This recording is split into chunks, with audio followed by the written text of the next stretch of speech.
Okay, looks like we're on air. Hello, everybody. Sorry for the delay. I was at the store, and then my friend Gabriel, who you can see shirtless because it's incredibly hot over Okay. in Mhm. in the area that we are, is here joining me. And Gabriel, I don't believe actually goes to Evergreen College, but you live in the city of Evergreen College. Graduated last year. Okay, so you graduated last year. Well, congratulations on graduating. I'm glad I graduated last year. I'll just say that. And so Gabriel and I think this is the first time we've ever chatted in voice format, though, we've been friends on social media for a pretty long time, like at least 3 or 4 years, and we have a lot in common. I've argued with some of his friends a few times, um, and it was kind of funny. But ultimately, I would say that while Gabriel is probably definitely considers himself a progressive leftist type person overall, would you say? Yeah, I think I would consider myself a little bit more like the kind of person that you like to rag on than you might think. Well, no, I Um, don't know. I did not get that impression. okay, right on, right on, right on. Yeah, as long as we're clear on that, like I think maybe what I have in common with you is that I'm not gonna get too upset when you call me a snowflake pussy. But um, yeah. you, I think that the thing is that I was probably a lot more similar to you in your like political views and everything, Mhm. probably like 3 or 4 years ago. But for whatever reasons in my personal life, I ended up being despite me doing basically everything right, in terms of like really trying hard to like not actually be racist or transphobic and like read all the fucking social justice blogs to make sure I wasn't doing anything wrong. And I had so many friends of all colors and transgender friends and blah, blah, blah, blah, blah. But it was still never good enough for these people. And when they ended up trying to, kind of call me out, I ended up being like, no, you know what? No, I've done everything I could. And I'm just not going to take it anymore. And you definitely, I wouldn't say that you've gotten to the point of being extremely fed up in the way that I did. I mean, you still live in Olympia, but you have personally, I know, just from knowing you, been the subject of attacks from these people, and it's actually led to some pretty shitty things in your life based on random witch hunts that somehow you got in the crosshairs of, even though you were just kind of collateral damage. Well, yeah, yeah. I guess I don't know if a random witch hunt is the right word. There was a controversial episode that happened here in regards to a band that yeah, basically what happened is I gave my thoughts on what was happening, and some people close to me didn't like what I had to say, and basically advocated that I was supporting rape apologists, or that I was a rape apologist myself for for not wanting to I guess join the fray when it came to this band that I didn't really understand what they done wrong, and I ended up having to leave my home because of that. And not only that, but the situation escalated from there. I was stolen from by people, and slandered. They said that I threatened them physically, which did not happen. I'm soft. I'm a softie. I'm a soft guy. I don't threaten people. I'll stand up for myself or for people, but yeah, it was very disheartening because I'm very gentle and I don't deal with those kinds of things very well. I get very anxious. But yeah, like you said, that happened. I wouldn't say that I'm fed up with the whole left or people with progressive ideologies or whatever. Like, I, I, I understand why people get upset about these things. I don't consider the things that people get upset about to be like a small concern. It's a big deal. And what's happening at Evergreen right now is over things that are a big deal.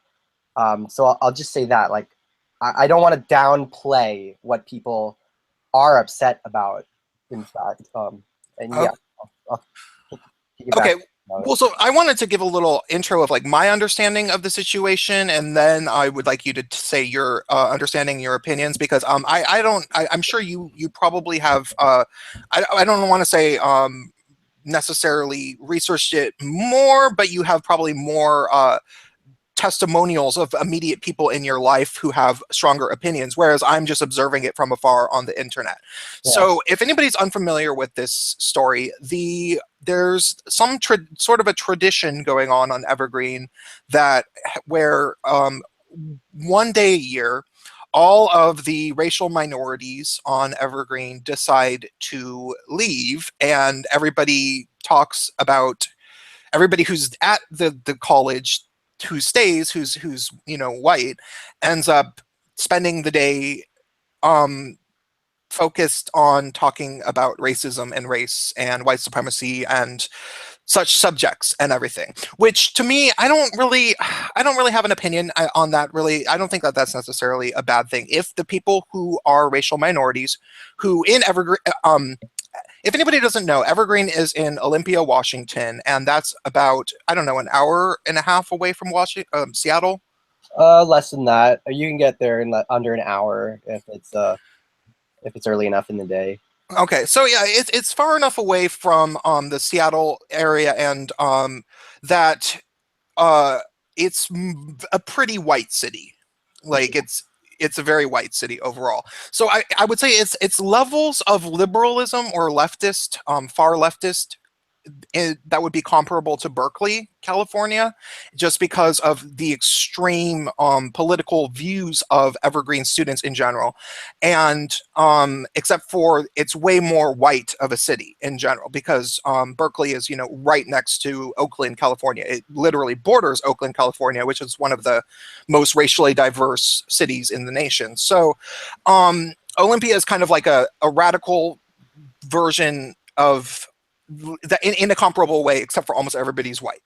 And so if racial minorities at the college want to take the day off and have white people reflect on, you know, white supremacy and blah blah blah blah blah, and I don't know what the racial minorities do when they take the day off. I don't know if they all go somewhere. I don't know. I don't know. I don't know much about this tradition.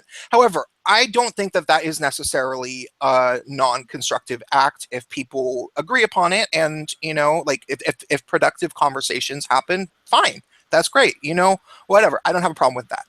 But what changed this year was that it was all of the white people on campus were supposed to leave. They were doing the reverse of the roles. Now, in doing that, that is like probably over 88%, or well over probably 75% of all student and faculty would be leaving at that point, right? Would you say 75% probably white? Yeah, I used to be able to rattle off statistics like that off the top of my head when I was in the Geoduck Student Union, but I would guess that you're probably pretty close. It might be even higher than that because a lot of minority students actually actually live in Tacoma and study at the Tacoma campus. I didn't even know that there was a Tacoma campus. Yeah, there is, and it is disproportionately less white in Tacoma, which is a whole other issue. But you're right about the percentage of white students in the Olympia campus. It's high. Yeah, yeah. Whatever it is. So to change it around and sort of be like, okay, we're going to vacate 75% of the people on the campus, that's already a little bit weird just because it's so many people, and then so this professor decided that he didn't like it. He thought that it was some sort of form of segregation, um, Mm, or something like that. Is that okay? Did I get that wrong? maybe. Well, the couple of things that I think you've gotten slightly wrong are the first thing is it's totally voluntary. The day of absence, day of presence. That's what the day is called, day of absence. Which is there was a play called Day of Absence, which is anyway. That's what the title of this kind of social experiment is taken from. It's totally voluntary. So if you don't want to leave, like in the first place, like there's no PC police, there's no day of absence police who are going to make anybody stay or leave depending on their race. Mm. So that's the first thing. And the second thing is like Yeah, no, just go on. Just go on. Yeah. Oh, yeah. No, I wasn't under the impression that it was like Right. like it was enforced, but Right. for whatever reason, the professor objected to it, and he wrote a letter saying that he was going to stay on campus because he didn't agree with this. And then the pretty much I don't know if it was the next day, but very soon after, he went to class in the morning, and a group of at least 50 students or so showed up basically as a cabal and was trying to basically get him to like straight up resign right there. And they were not interested in a discussion. They weren't making any sense. They were just yelling at him and saying that he attacked black and brown students with his email, and because blah blah blah, sort of, to a certain degree.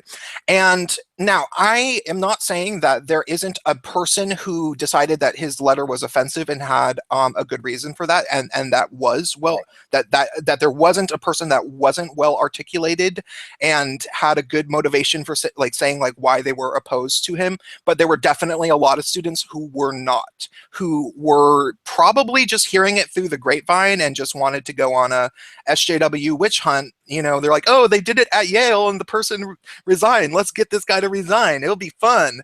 And that's kind of what it looked like to me. And then it escalated from there. Why don't you take it away from here? Okay, so yeah, perfect. Because I just wanted to kind of, first and foremost, the thing that I wanted to ask you was, why did you ask me to come on your show and talk about this? You're not the only person I asked. Okay, so you're asking. Yeah, I've actually sent the Google invite out to another friend. But you were posting about it on social media, and I saw that, and you're one of the few people that I know who lives in the area. I know a few other people, but yeah. So yeah, I'm not putting you on the spot for any specific reason. No. So yeah. I think I'm just trying to. Okay. What I'm trying to articulate is I think what I do on social media is I try to approach these kinds of social issues in this kind of analytical, and generally I try to give voice to the different sides that I see kind of playing a role in it, and try to say things how I feel, like be honest about how I feel about things, and say it in a way that I think other people can understand. And I think that kind of a voice, like analytical or whatever, rationalizing things, I think that kind of voice is like exactly what a lot of people involved in this kind of protest are kind of sick of hearing. Oh, they hate it. They'll call it white-splaining. Right. And to be honest, like I'm not there. I knew about this when it happened. Like I didn't know that this was happening before it happened. I wasn't involved. I'm not. I'm pretty white. I was still, I was white when I attended Evergreen, and so like by asking me, and I just want to preface like there's gonna be some shit that I'm gonna miss. Prince. Like I could read that email, and if I said, oh, I don't see anything racist about it, it's like a lot of people that it doesn't matter. And second of all, I actually do see why people thought that the email was racist and why it is a big deal. And at the same time, like what people took from it is. Do you want to read over it? Over the email? Yeah. Do you know where it's posted? Because I could bring it up and we could read over it. I could find it. Okay. Pretty quickly. Do you know how to screen share? No, I have. Okay. Well, what you do is Hangout before. I've never hung. Yeah. So what you do in the Google Hangout is there's on the left hand corner there's some little icons. It's the green one with the arrow. Yeah. You double click on that, and then it will give you a menu of what you want to screen share, and you can just screen share your whole desktop. Though you might not want to do that if you have a social media window open, because it might show your like Facebook name. But you can, yeah. First, yeah, and once you screen share, I can present you to everybody, and then you can look up the letter. So okay, no, that's a. Okay. Or you can look up the letter first and then screen share. It might be easier. Yeah. Okay, I'm ready. Okay. So I'm screen sharing now. Yeah. And yeah. On Afro. Oh, okay, cool. Yeah, I'll present you. Punk has published a letter. Okay, Um, so I'm going to skip um, the first paragraph because it's basically just kind of a jab at another person who's like faculty at the college. But the second paragraph is where I think it really gets to what people were upset about. okay. So quotes Brett, there is a huge difference between a group or coalition deciding to voluntarily absent themselves from a shared space in order to highlight their vital and underappreciated roles. Um, and a group or coalition encouraging another group to go away. The first is a forceful call to consciousness, which is, of course, crippling to the logic of oppression. The second is a show of force and an act of oppression in and of itself. So I think that's the first thing that a lot, oh, hey. That's the first thing that I think a lot of people took issue to is, is Brett's here saying that by asking white people to leave, you're oppressing white people. Yeah, I think it's probably the word oppression, which of Right. course, technically he's actually right. If you're going to go by the clinical dictionary definition of oppression, it is an actual, it is Yeah. oppressing, just very clinically. But of course, people think oppression equals systems of power and blah blah blah. Like they add a lot of academic sociology nuance to it, and therefore white people can probably never be oppressed according to these people. Right. And even this kind of rationalization that we're doing right now is like kind of exactly what I feel like people are, their eyes are going to glaze over. This is like, I don't care. When people are like, no, this felt like an attack on me or what I'm trying to represent for people who are not white, is like, it doesn't matter if you use the word oppression or whatever, what Brett is saying, um, Well, regardless of the choice wouldn't you of words. say that there's a lot of people, SJWs, people who are very very into things like critical race theory in quotes, or this sort of this mentality of like, oh, the whole United States is a white supremacist system and only white people benefit from racism, therefore racial minorities can't be racist because they don't stand to benefit, blah blah blah blah blah. um a lot of those people have also sort of been told that their lived experiences as racial minorities gives them insights that make it so that they always know more about race and racism than white people. Therefore, they've You and talk there's a about standpoint theory. yeah, there is, yeah, that's standpoint theory. But then people sort of took that and ran with it, and like, okay, so like that's a fair point to make. Like somebody who actually experiences something does have a specific insight into something that somebody else doesn't, sure. But at Yeah, the same time, it doesn't make them the be all end all expert of everything having to do with that issue. yeah. I think that somebody can be a person of color and maybe be blind to some forms of oppression, or see things that other people don't see as oppressive. And on the other side of it, I think somebody could be white and could actually have studied racism and oppression for all their lives and know what the fuck they're talking about. Absolutely. Even if this idea of standpoint theory like does give people of color, in general, definitely a different and probably broader and more accurate perspective on racism than white people in general. I would say it does and it doesn't. I mean, it's really hard to say. Okay, it definitely gives people a particular insight into being an outsider, which gets people thinking about certain things. So I think that it would make it so that somebody would be easier to understand something if they were presented with with a complete picture. Like if somebody experienced disenfranchisement and being a minority, like me as a gay guy, it's Mhm. easy for me to understand issues related to the LGBT community and, quote unquote heteronormativity and how society otherizes us, and then it would be easy for me to learn about gay history and that kind of thing because I already have a starting point just being a gay guy. But at the same time, like there's gay guys who don't know fuck about shit, and they don't, and not just do they only know fuck about shit, they fucking they think that all that there is to being gay is house music and RuPaul's Drag Race. And if you try to even tell them Yeah, about queen. what, It's a yes, queen. yeah, and if you try to even tell them about like the history and like interesting gay artists, Right. they've probably never even fucking heard of Morrissey. Like, and you try to like explain shit to them, they'll like get all flippant and scoff at you and be like, oh bitch, please, what do you think you're trying to, like they would think that they have this like be all and end all understanding of the I believe you. what. I take your word for it. Yeah, yeah. And so, I think that in the same type of way, there's a lot of racial minorities who have been fed this sort of like standpoint theory, social justice. I can't be racist because I'm a racial minority, and I know way more about race than any white person because I live and experience it. And what that does, that attitude has been sort of the gold standard in mainstream culture blogs for almost 5 years. It started heavily in 5 years. It didn't really get popular till 2013 to 2014, but by 2015 it was kind of everywhere, and everybody was saying that shit. And it gets to the point where these are people who've never been told, hey, they've never been told no, and that they might be wrong.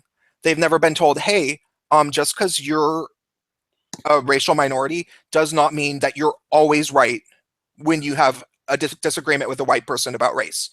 And when somebody who's white says, hey, I don't agree with this, that just that enrages them because they feel like they aren't allowed to do that. Maybe I don't Not every know. single one of these people, and also a lot of these people are not racial minorities. If you look at the footage, a lot of them are white. That's what I feel more comfortable speaking to. Whether or Yeah, yeah, not yeah, yeah. Let's talk shit. Sorry. I'll talk about the white people. Yeah, yeah, that's what I was gonna say. Yeah, let's talk shit about these white people. Well, yeah, and I don't know if my goal coming on here again is like not to talk. No, no, I know. I'm just being silly.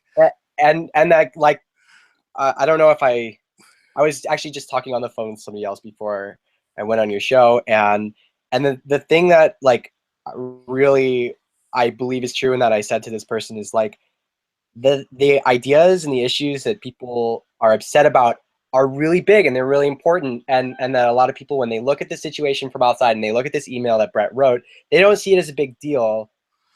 But the thing that's a big deal is like what people's experiences are, not just at Evergreen and not just in Olympia, but in their lives wherever they go on a daily basis. And when the kind of racism that people have experienced for all their lives is like reflected at the college that they're at, it's just I think that what happened with Brett's emails is it just kind of lit the tinder, so to speak. It opened the floodgates. So when I don't think I kind of understand why people are like flippant and dismissive about these protesters and think that they're just, going crazy about nothing or being entitled to their, anger when there's no real justification. It's like, I can get why people might see it that way, but I don't think that that's really the case. Um, Okay, no, wait, no, but okay, sorry, let me interrupt you. I would, to a certain degree, and the reason that I say this is it's not because I don't think that people reacting to legitimate racism and things like that is not you know understandable, because I think it absolutely is. But as somebody who I always had many friends who were racial minorities my whole life, and I went to college in New York City, and had and then lived in the Bay Area, and like I did not have a token black friend. I had a good like 20 good friends of mine who oh well, hey. Mhm. um by Caitlin Smith. Check her out on SoundCloud. okay. I'm sorry, that was in the middle of your sentence. No, so I always had like a good plentiful group of friends that were racial minorities. And like when I lived in the Bay Area, like I would regularly end up at after parties, and it would be like me, one other white guy or Asian guy, and then like 8 to 12 black people. And that was not unusual. It was just like I was used to that because I had two different black bandmates, and I was just used to hanging out with various people who weren't white. So I was in the Bay Area from the end of 2007 through 2015. And up until In New York, 2000, yeah. what? In New York before that, you said? Mostly, I was in Seattle for a little bit in the middle, but for like 2 years in the middle, and I was in New York for 5 years before that. Another thing we have in common is the Uh, New York to West Coast. yeah, it's weird. So the thing is, with my friends who are racial minorities, there was this like really great period during the George Bush administration, and then the first half of the Obama administration. It Mhm. was like, thank God, a black guy won president. Yay, let's just, like be friends, and like we live in a country that's getting better, and yay, and it was like, and we didn't really talk about racism in a serious way. We would bring it up, like we'd make jokes about it, and we'd be like, yeah, and if we wanted to have a talk about it, it was not like off limits, like and I was one of the white people that like people could like be like, yeah, don't you sometimes feel like white people are like this? And I'd be like, yeah, actually that does make sense, but it was never this like hostile, you don't understand my experience kind of a thing. But I think that drastically changed around when Obama got into office for a second term, and there's actual precedent for that. Propaganda was legalized on the American public from the government in 2012, right after he was put back into office. Mhm. So then all of a sudden we had all the like social justice blogs, and it seemed like they were paying off MTV and BuzzFeed and Everyday Feminism to like push this like narrative of like constant victimization and constant tension. And it really changed. And then even a lot of my friends who had been, like my good friends, were all of a sudden just like constantly paranoid about microaggressions and everything.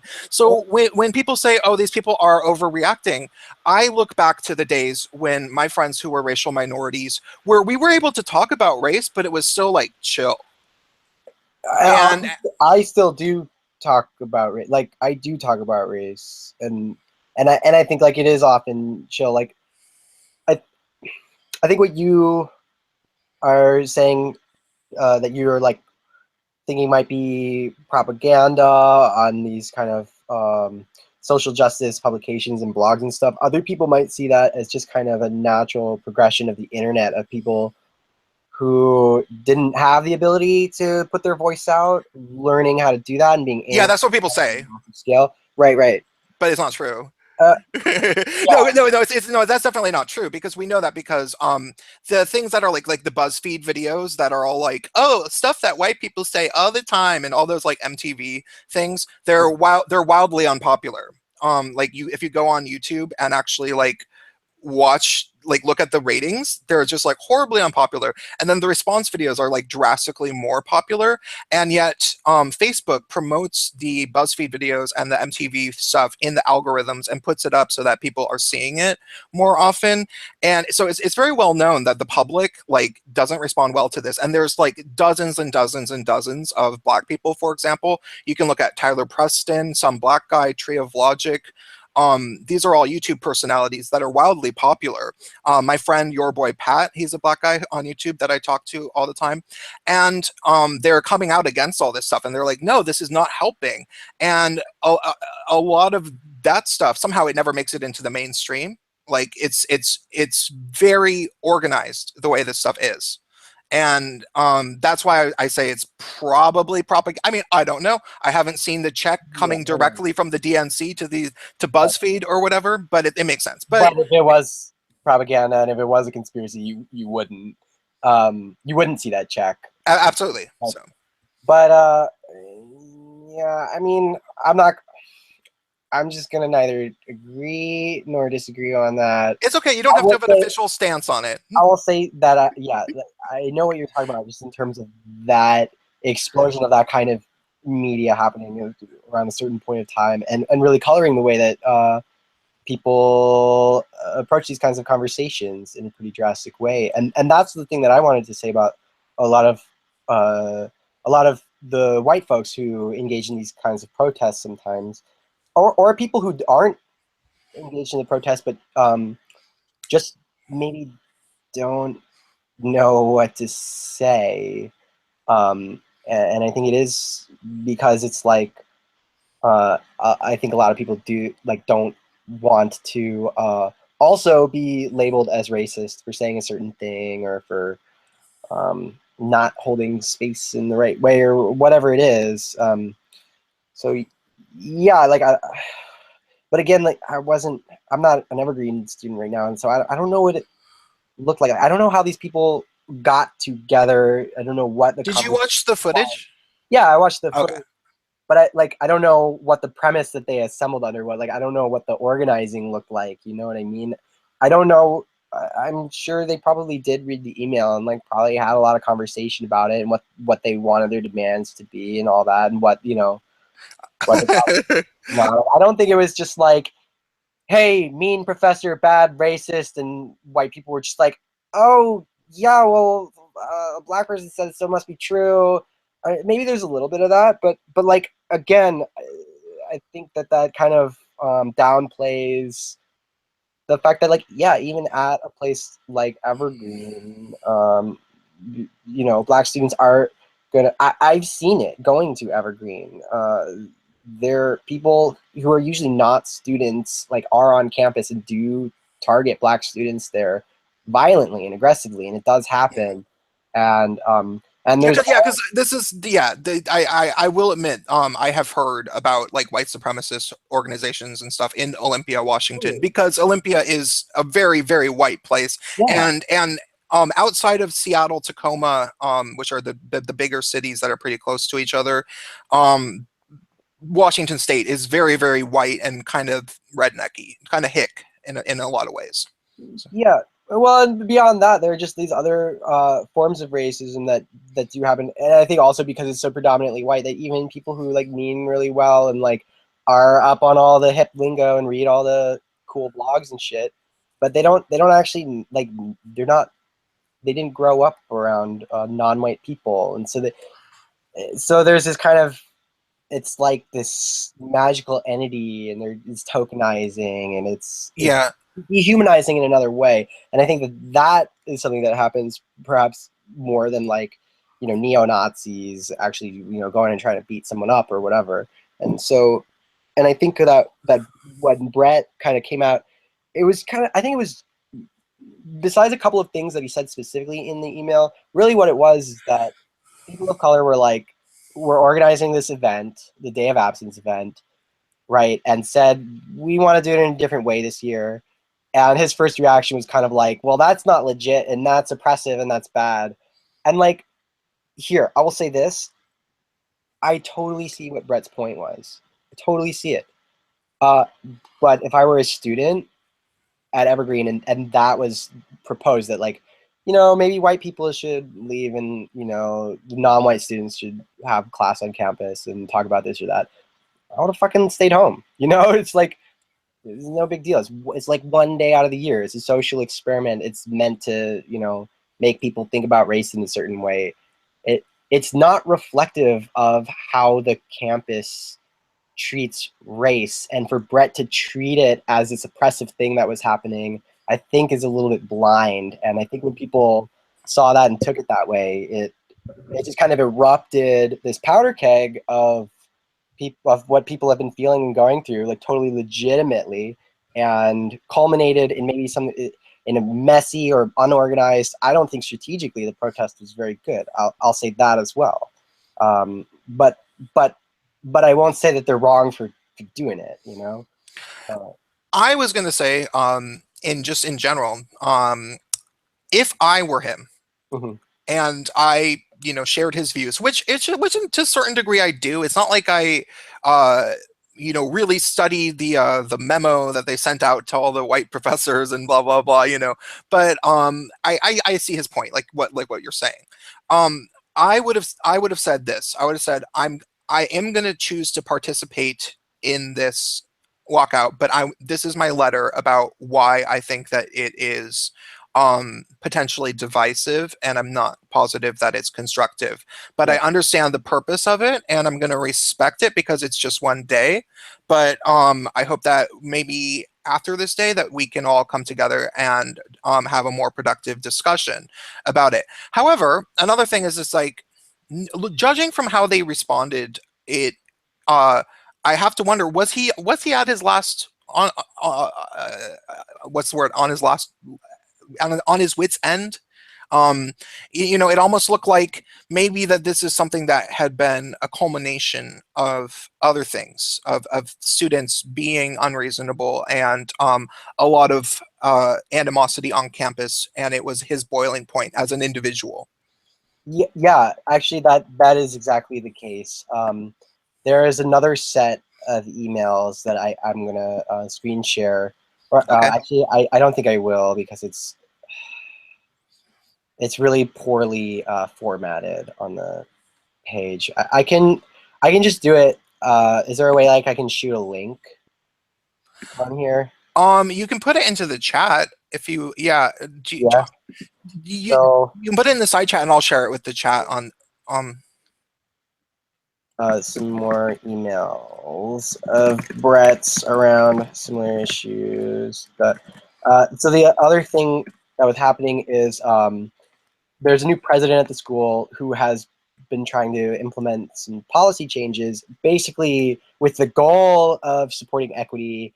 And Brett didn't think that this was being done in a way that would have actually resulted in positive changes to the campus. mm, So there was this internal email chain that was going on that got like leaked also that do reveal that Brett let me see. One of the things that Brett was talking against was a hiring policy that he thought would have been detrimental because it would have like basically required the school to approach hiring in a way that prioritizes race over like other factors and mhm. things like that. And that one's complicated, because again, like I could feel one way or another on that, but ultimately it's like that's actually something that students have been asking for a while. So it's like, um, I feel both ways. Like I feel like Evergreen should try to have the best professors, and they should also try to have more professors that students of color can relate to on the level of like race. Um, so more professors that are minorities. Um, but I think that the school can have both, and this is where it gets really complicated, is because like what Brett's talking about is like very, very, very specific things in policy that he wasn't saying the school shouldn't hire more black professors or more gay professors or whatever. He was just saying that the way that the administration is proposing to do this I think, is detrimental. So like these kinds of conversations have been going on for a while, and Brett kind of was already in this position where he's like, is no one else going to say this? Like, this seems wrong. When like, so he was already kind of taking on that role when this all Yeah.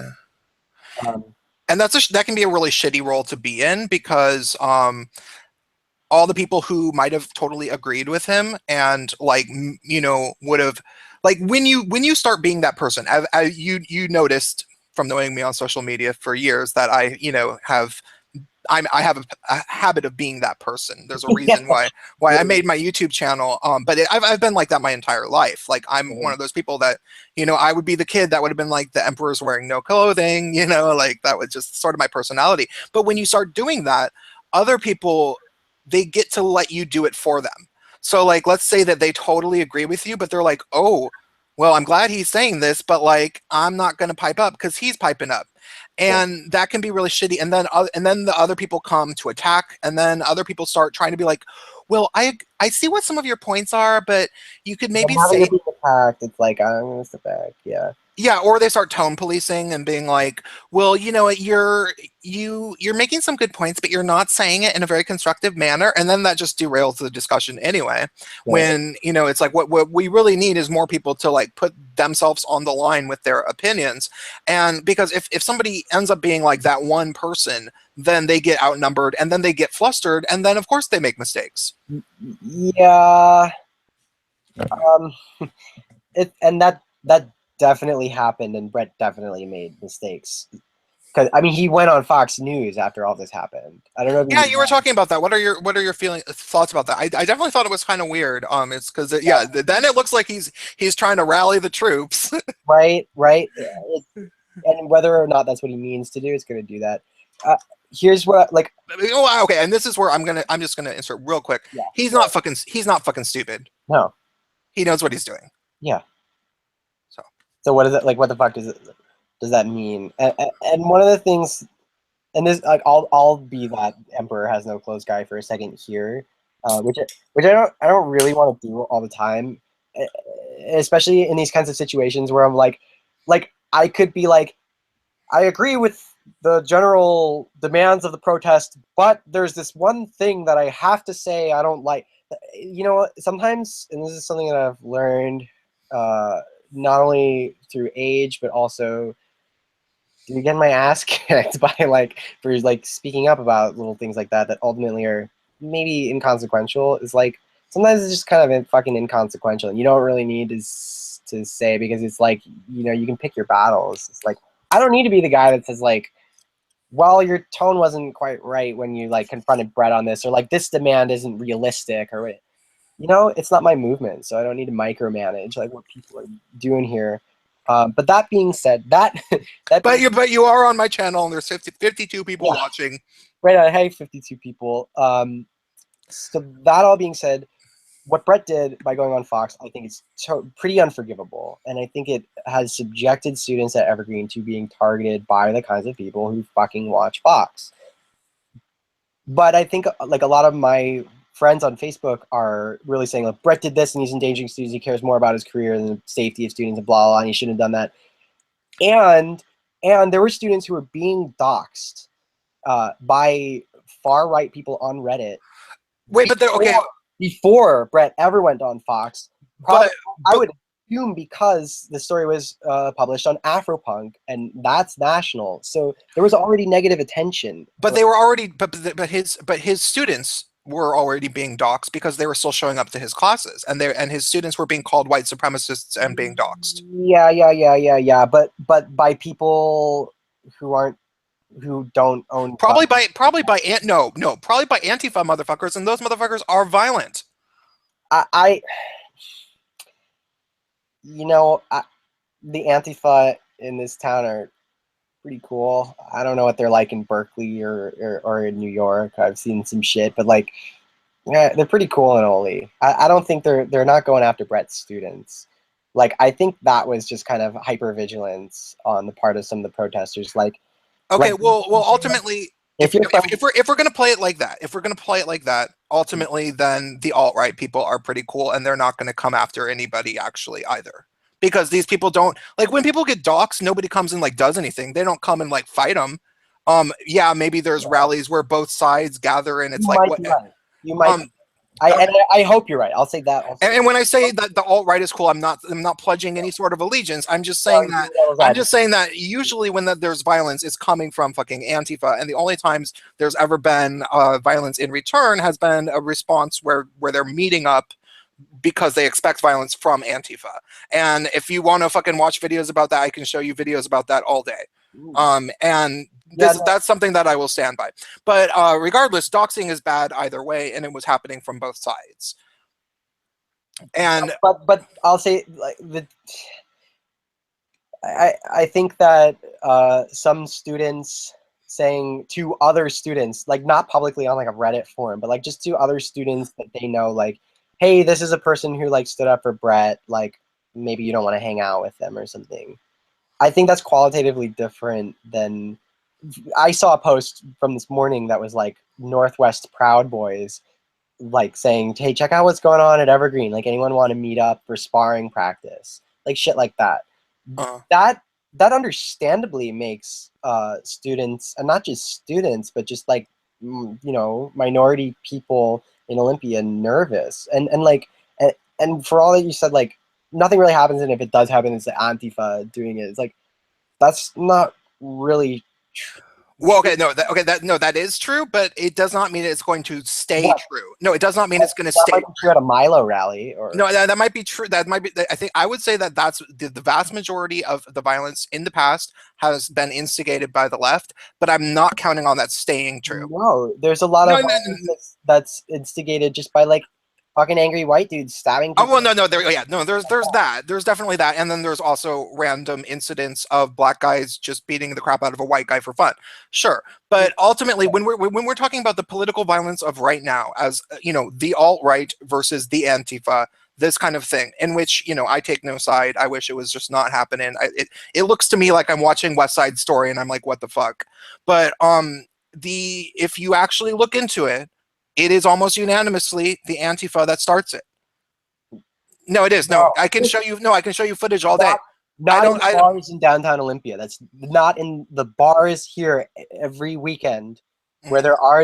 there are motherfuckers with rune tattoos and stormfront motherfuckers in bars, and they push people around and they catcall at women and they grab ass and shit like that and molest people and and But then they get beat up by Antifa because they're fucking assholes and they're like yelling racial slurs at people on the street and shooting out windows and stuff. I mean, okay. yeah. Well, So has that increased in recent, or has that just always yeah, sort of? no, Okay. it's increased exponentially since two things happened in Olympia. One, Trump was elected, and two, there was a bar called the Big Whiskey, and I think what happened is all those people would go to the Big Whiskey, and when the Big Whiskey closed, like the rat's nest, like Mm. spread out over the town, and now they're just kind of everywhere. See, because so what I've been saying, I've always been, just like I wish that this stuff would stop escalating because like I do not want to have anything to do. Me too. And like, I don't want to have anything to do with even just like smashing fucking windows at corporate banks. Like that's not my style. Like I don't cry myself to sleep if I see, Bank of America's windows getting smashed, but I don't want to, I discourage people not to do it because I don't think it's necessarily helpful in most instances. Well, I don't know. Maybe there is an argument to be made for smashing corporate banks' windows, but regardless, I regardless, I've always been saying about the Antifa and alt right sort of tensions is that what the thing to keep in mind is that like the alt right keeps saying, or the people who sympathize more with the alt right keep yeah. saying that it's always Antifa starting the violence, and there was a lot of evidence for that, like a lot of evidence for that. If you look at the big rallies and everything, but regardless, I was always sort of saying like it might be the Antifa now starting the violence, but in a few years' time, if this violence continues, those alt right motherfuckers, they're gonna get a taste for it and they're gonna just want to beat people up. Yeah. And that's why you guys got to stop starting the violence now because the alt right has not even begun to fight yet. And that's what I've always been saying. I'm like, this is not a fight you guys can win. There's more of them, and if they feel like they're gonna get an M80 thrown at them randomly for showing up to support the president that they support, then they're gonna be upset and they're gonna end up fighting. And yeah, that's so when I talk about who started it, blah blah blah blah blah, the end goal is definitely that I am fearing that people see footage of this type of stuff and it is going to lead to violence, so people have to really be careful about choosing their battles at moments like these. And when earlier I said that I think that strategically the protest wasn't maybe the best, that's kind of what I'm talking about. Is like not because I think the demands that they made of the administration were wrong or that the way they went about it was wrong. It's more that when people look at it from the outside, as they have begun to, and which they were doing before Brett went on Fox, in which they're doing exponentially more now that it's in the national spotlight from that, there's backlash, and I don't I don't know what considerations were made to deal with that kind of backlash, and now people are freaking out, and it's like, yeah, they're afraid that the violence is going to happen. So you know So what went into planning for that? I mean, yeah, like here we are, right? And so that's kind of what I meant. And like, yeah, Yeah. Well, yeah, yeah, and that's another sort of thing like what I was talking about in regards to these, kind of SJWs who they've never been told no, and that that somebody is allowed to disagree with them without them freaking out. Like when you tell somebody that your individual perspective and your opinions are immutable and that they can't be challenged because of your identity, and that anybody who is, it wouldn't even just be a white person. Like if a black person were to challenge a black SJW's views, then they'll call them a coon and an Uncle Tom and stuff. So they'll freak out, and um, it I lost my train of thought, but that mentality of they think that people who are like this, and then white people too, white people who get carried away and get on that mentality, and they're trying to score points and sort of show off in front of a group by yelling at the dude in front of everybody. And it's like, oh, shut the fuck up, white girl. Like shut the fuck up. If this video goes viral, which it does, and then a bunch of potentially violent people from the right decide to starting shit, they're not going to beat your little white girl ass up. They're going to beat up the black guy next to you, you little cunt. So, like yeah, that's another thing white people really need to keep in mind when they start trying to like get all, activisty. They better make sure that they are not making the whole group look like fucking fools. yeah. That's one of the things that I say at a lot of protests that I'm at is like, hey, there's always this conversation about diversity of tactics, and some people like to do more violent tactics. And just remember that if you're like the white college student who has a nice, who has a home and has money and has all this shit, and you throw, a brick at somebody or hit somebody in the head, and you can run home, to mommy and daddy and whatever. But like the black person who's there at the protest or the homeless person or whatever might be in more danger now because of the way that you escalated things. Yeah, that's definitely true. I I don't know if that's really the case thing like in right here because I mean this wasn't organized by over vigilant like white allies. I think Well, they were certainly speaking up. yeah, they were certainly there and speaking up, but I don't think that's who organized. Well, whoever organized should have fucking given them a little bit better of a primer beforehand, apparently. Yeah, yeah. Um, I would agree with that. Also, did you look at the demands that were made of the administration? I haven't actually looked at those. I think they were pretty good. Like that's the thing about this whole circus or shit show or whatever. I don't know if I want to call it a circus or a shit show. This protest is that like it escalated very quickly. It got a lot of negative attention. That being said, I think it was very effective at taking a necessary conversation and putting it in the face of Evergreen's Wait, administration. what's the necessary conversation? The necessary conversation is that a lot of the minority of students who are minority racially or sexually the minority students were not really feeling represented in certain ways. And that has to do with a lot of things that you might have to be like an Evergreen student to really understand. There's a person on staff who was but not Brett, another person who the protesters called to be fired. And yeah, I mean, I kind of agree with them. She kind of sucks at the school. So things like that. And there are changes to the student conduct code that are being proposed that would like allow disciplinary action against students for protesting and things like that. And there are two students who have been, very vocal protesters who have been facing like really severe disciplinary action pretty unjustly. And so there are a lot of things that are going on at Evergreen that like need to be talked about and that the administration needs to maybe restructure in some ways to address.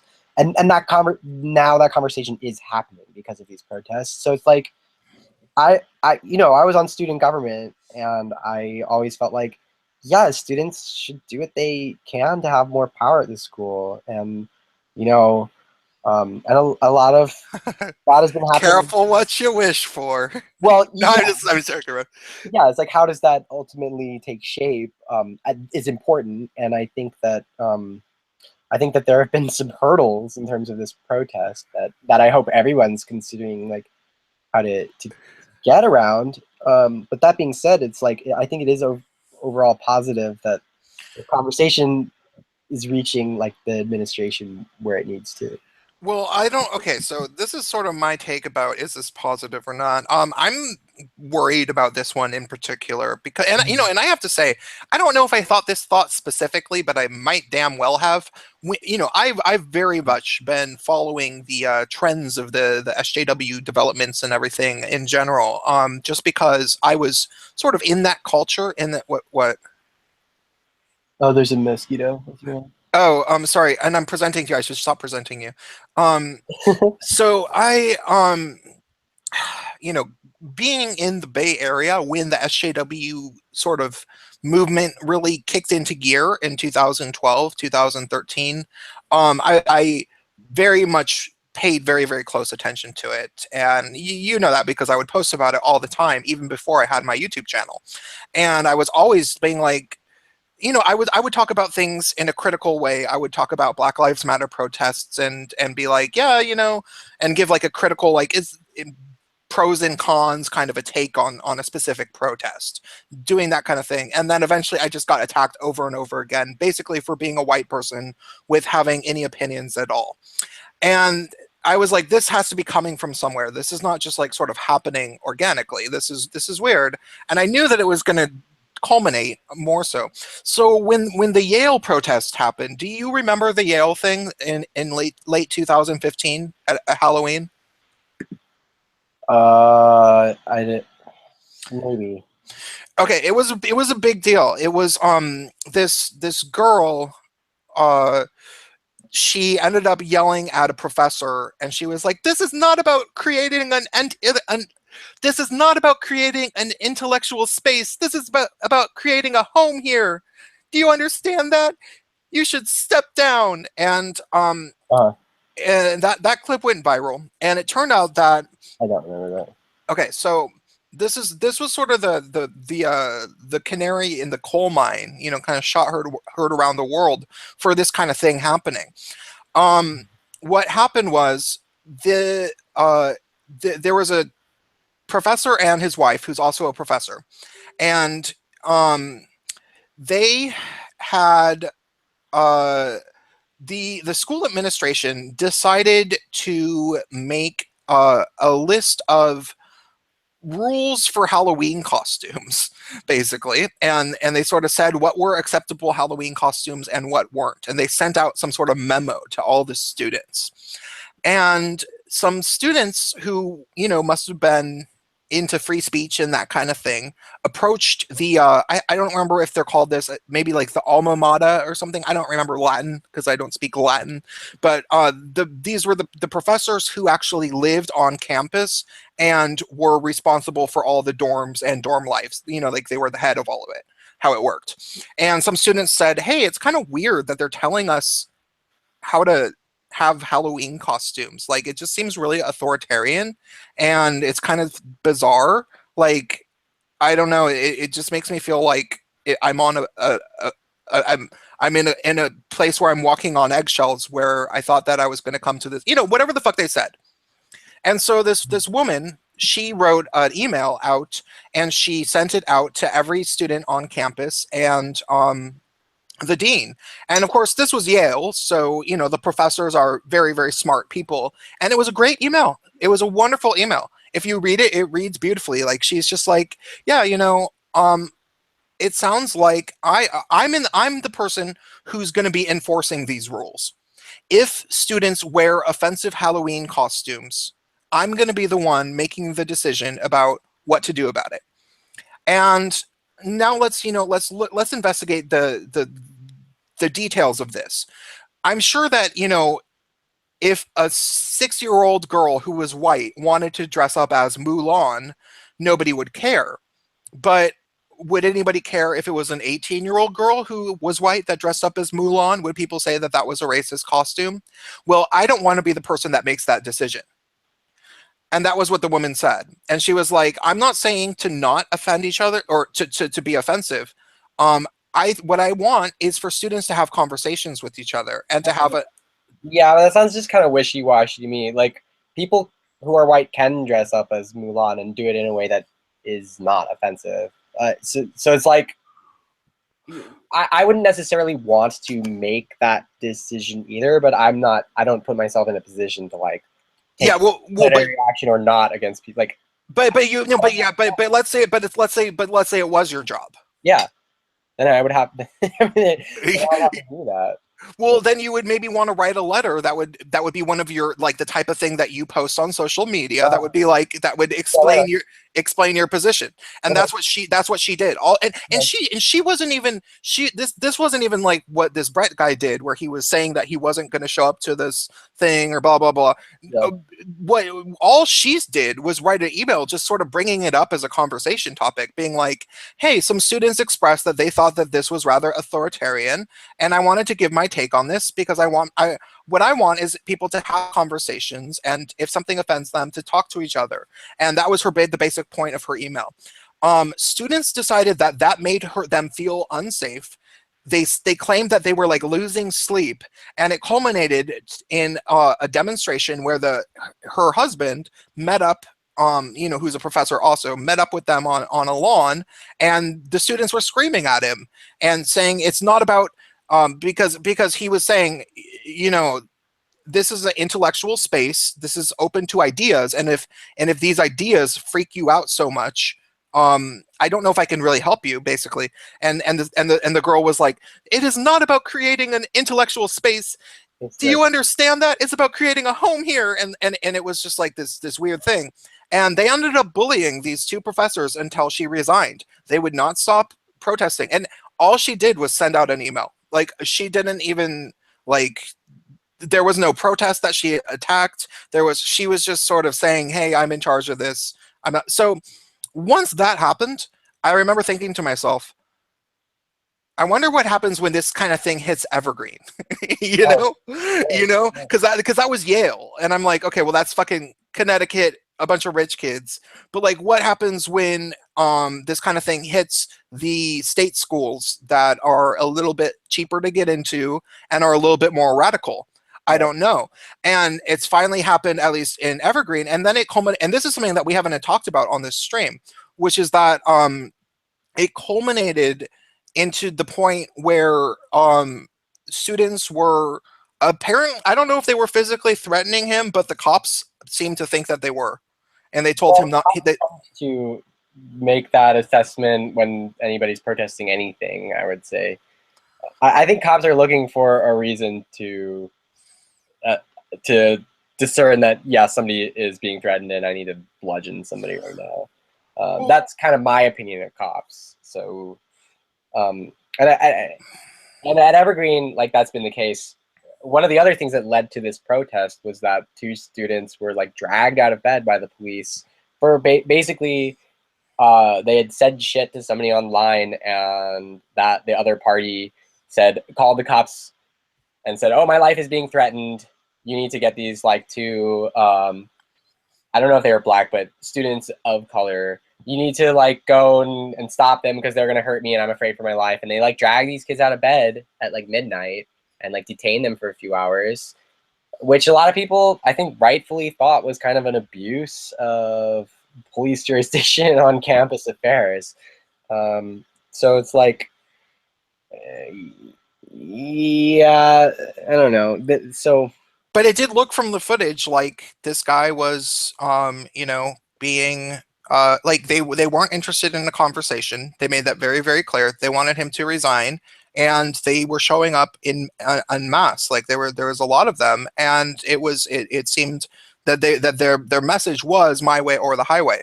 So yeah, they didn't threaten him though, and they didn't. Well, are you sure? I mean, is any of us sure?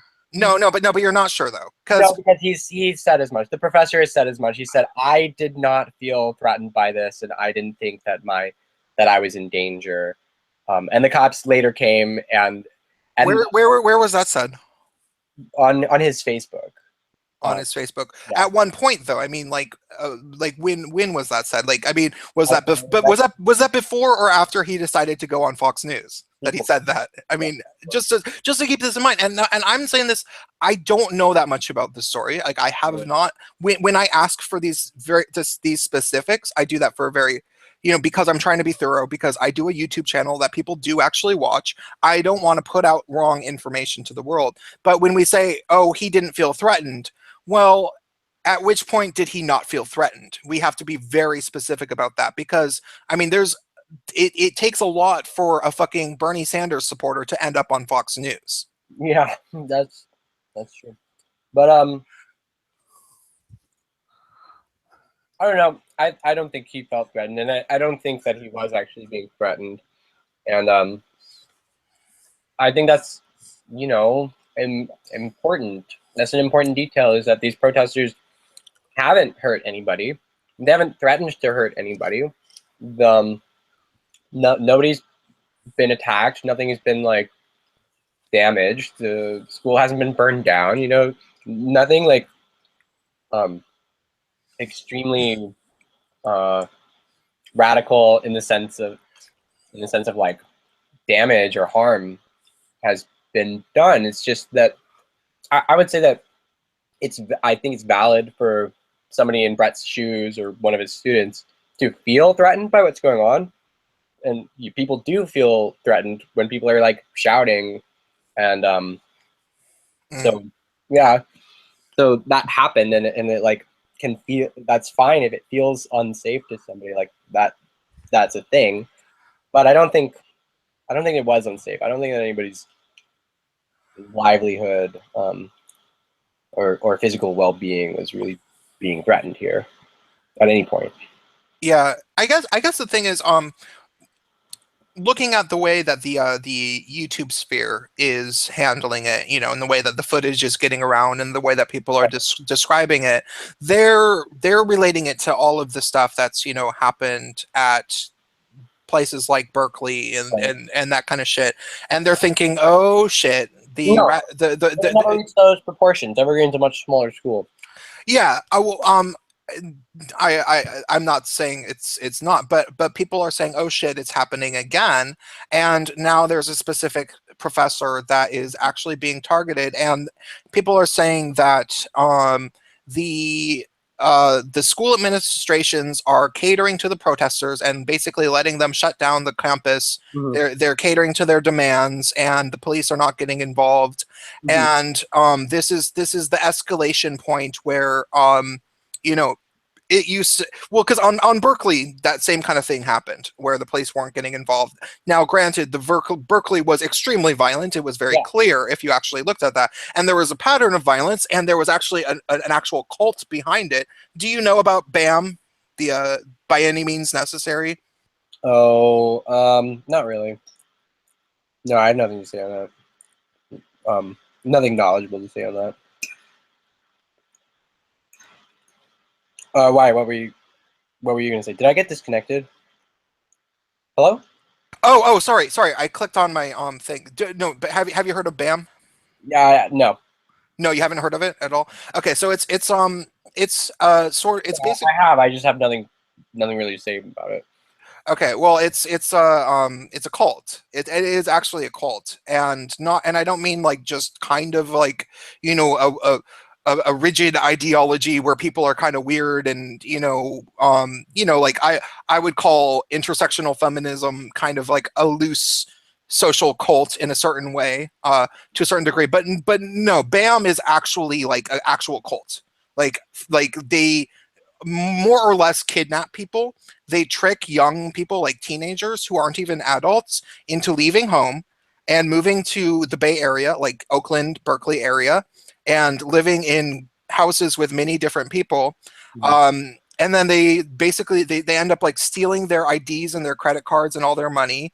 And if they try to get away, like there's this story from a young man who was from Detroit, who I think he sounded like he was black, because of his name, and but I'm not entirely sure. But they when he tried to get away, There Yeah. was oh yeah, no, he was definitely not white because he tried to get away. He realized after a while that it was weird and he was considering leaving. And then he started trying to tell them that they wanted to leave, and they said that they wouldn't let him leave. And so finally he tried to get away. And when he did, the white women called the cops on him. You know, it's like white and Asian women, and they called the cops, and he was trying to get his stuff that was inside, and they called the cops. They all corroborated the same story, that he was trying to steal from them, like he was trying to break into the house. And he was like, no, I've actually been staying here, and I want to get my stuff. And but he didn't have his ID, and he had ran away from home Right. because he was still a teenager. And so you know, okay, we have groups that are like that, that are in the Bay, that are in the Bay Area, and they're that intense, and they're kind of like the more hardcore version of Antifa. Like they're connected to Antifa, but not all Antifa people are that, obviously. Like Good. I've met people who are Antifa people who are nice enough. They don't really know anything about anything. They're just doing it because they think it's cool. I bet Um, you know shit about shit. they yeah, Well, okay, I won't say that it hasn't been your experience, but it hasn't been mine with what? with Antifa.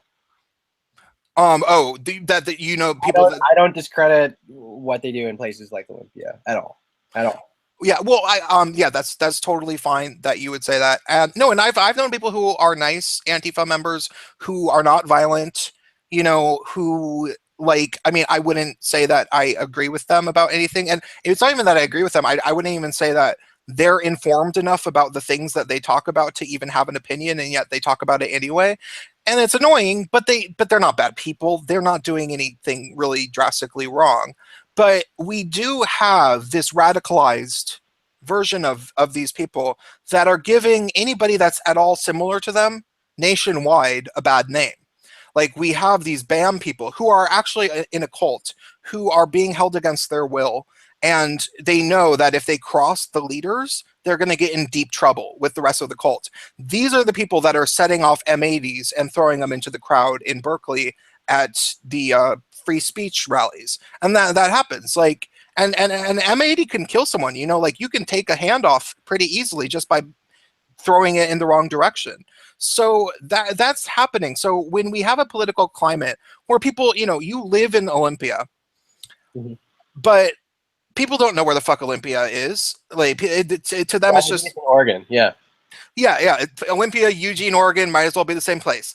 As far as these people know, when they look at this stuff, it's all it is to them is far leftist college USA, and they think it's the same fucking place as Berkeley. Yeah. And so they see this kind of footage and they're like, oh no, is it going to be on? Is this the Civil War? Is the Civil War really going to come? No, And no, well, okay. it's not. So well, could you elaborate on why you think that? What do you mean? Why? Because the people who are taking action here at Evergreen aren't trying to blow people's hands off with M80s or trying to kidnap people. They're not doing that. They're just using. I think they're using strategies that they think will be effective. Like they're doing this before graduation, so the school kind of has to. They can't really crack down because the last thing that they want is like a huge PR nightmare. And so the timing is very good, and they're doing it in a way that where like physically they got like 200 or 300 students or something like that, like in the library where the administration is, and kind of like forced a meeting of the administration. I think that it's like that they're using very firm strategies that they think will work, but they're not forming a cult or trying to kidnap anybody or anything like that. And if people are looking at what's going on and thinking that, maybe there's Well, okay, I wouldn't say that anybody's thinking that the people on Evergreen are like part of this. they're not going to start any kind of like civil war or anything like that. Yeah, but no, it's not on like that. Uh, I here, don't know if it'll escalate to the point that I could never predict or not. I don't think so. But can I ask you a question though? Because okay, Maybe the specific far radical stuff is pretty specific to the Bay Area, and I lived there for close to for over 7 years. For about 7.5 years, I lived in the Bay Area, so I know many people who live in Oakland and Berkeley. Hundreds and hundreds of them. I was doing music there and was like, so one of the things that I've seen through my social sphere, which has made me really worrying about this stuff escalating, and like, yeah, and people on So YouTube. what's the fear? That's what I don't understand. Well, okay, it's not okay. First of all, there's a lot of this stuff, and I thought it would have gone away a lot quicker, and it didn't. Yeah. And the Antifa versus alt-right violence was very intense, and I mean, it's definitely seemed to calm down ever since Antifa got their asses kicked that one time. Then they were like, oh wait, these people are going to fight back. Fuck that, like, but the I know a lot of people.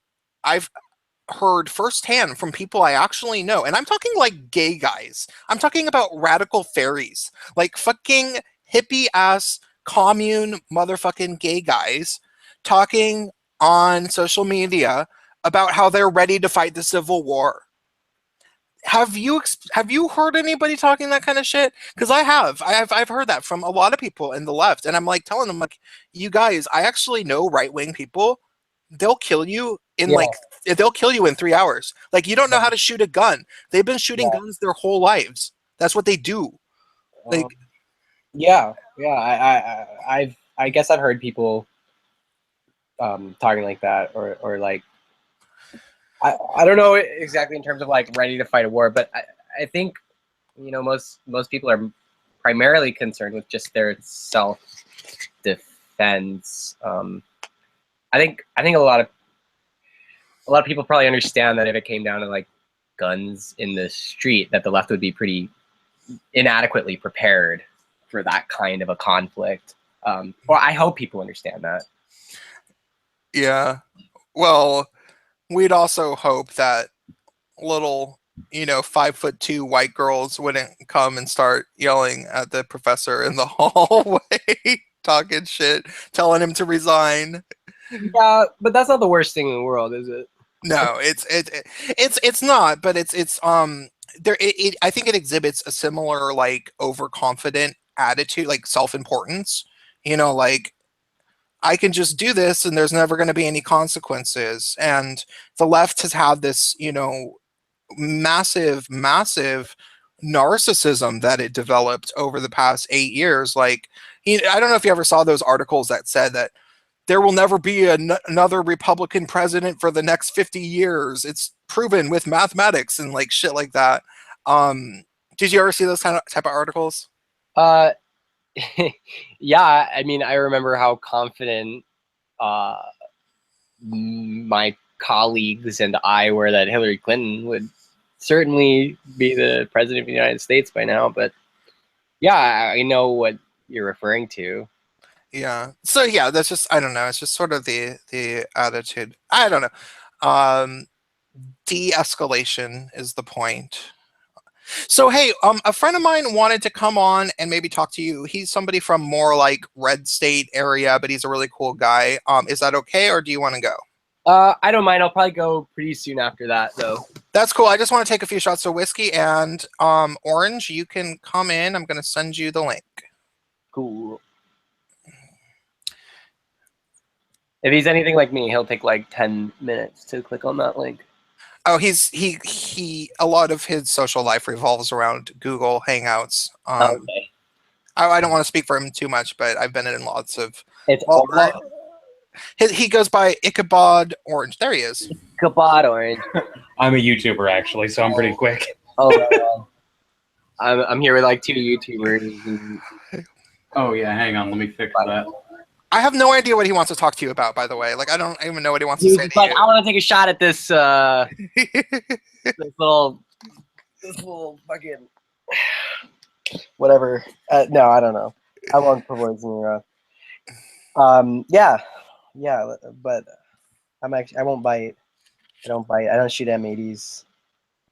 at your hands or anything like that.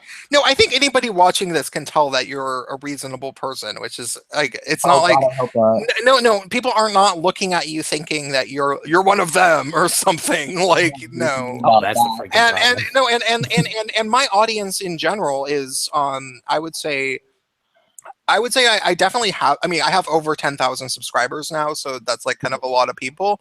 But Oh, It like, is. um, like I would say more than 50% are people that are somewhat centrist and try to like they aren't far right, because there's a lot of far right YouTube channels. You right. know, like Mark Dice just hit over 1 million subscribers, and he's just like a he's just such a far right dude, and it's a very growing thing on YouTube. So my audience is not a bunch of like people that are going to be like wanting to get the pitchforks against you or something, and by any means. So Yeah, no, it's pointless to like start judging people mainly based on their opinions. Trust me on Yeah. that. yeah, well, and Um, also, and Orange, you can testify that like in the sphere of YouTube, that the people who like criticize the SJWs, and we call Mhm. ourselves the skeptosphere at the moment, is the current name is the skeptic sphere or the skeptic community, Yeah. meaning that Very effective sounding. we're skeptical of everything. Right on. People say that I'm generally one of the more PC and nicer ones. Yeah. Yeah, yeah, yeah, Oh no, yeah, really. yeah, uh, yeah. That yeah, Orange. What would you say that I am? Oh yeah, yeah. You definitely are.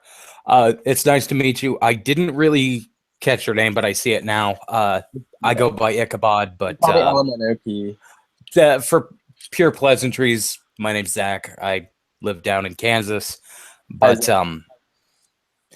I just had a few minor questions, if you'd indulge me. Oh, yeah, sure. Thank you. I actually really appreciate it.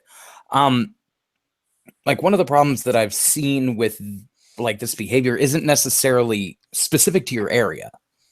The All right. problem is it's the general perspective of these behaviors, and the disrespect to the professor is what bothers me. It's not even necessarily that they think he was racist or anything but that mass of students that came against him and Right. started screaming and yelling at him, begging him to yelling at him to resign. Right.